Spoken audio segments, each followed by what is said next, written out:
speaking of arguing, would you have something to argue about of the money that you made doing this? Nobody ever really knows how much money a Porsche pilot would make. And in 1970, would you tell us how much money you were paid to drive a 917? Driving the Gulf, well, driving for Porsche in '69 with the 908 long tail and short tail, and then for Gulf, which was the official Porsche factory team in 1970, we got $750 a race, except for Le Mans, Daytona, and Sebring, where we got $1,000. That's so, US dollars, not pounds. That's US dollars.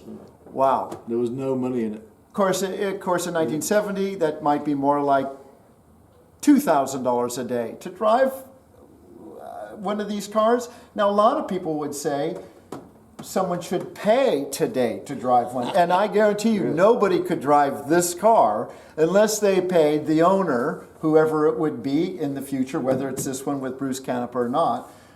You'd probably ask $50,000 or $75,000 to have someone get in, and a giant insurance package. So things had kind of changed. But in the day when you were a paid race car driver, we talked about it. 1969 was actually the first year the 908 or the 917 got seat belts. So the idea was, if you're worried about driving, don't become a race car driver, which is actually a great theory or a great thought process from Porsche or any other car manufacturer.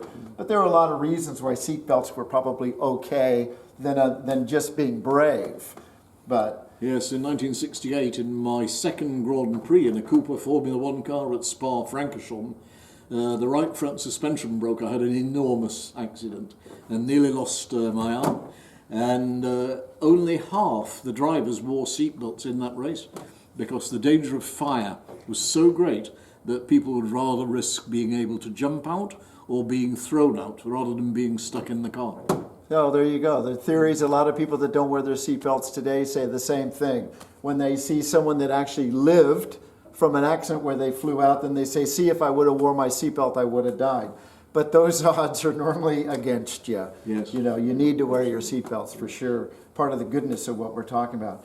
Listen, before we go on to other things in this, there's one little tidbit that I'm sure Bruce Canepa, who is the proud owner of this car, and thank you, Bruce, for letting us do this, because we all know that your company could restore this car too, and you are currently restoring a 91710 L&M car. But here's the shift knob that we restored, and I think it would be fitting if Herr Redman, as Herr Bott would say, would maybe screw this on, the gear shift lever. Very nice. So where did you get that from? Oh, it's original to the car. We just sanded it and painted it. We make them too. It's not balsa wood. It's a birch and a mahogany knob. How firm do you want it?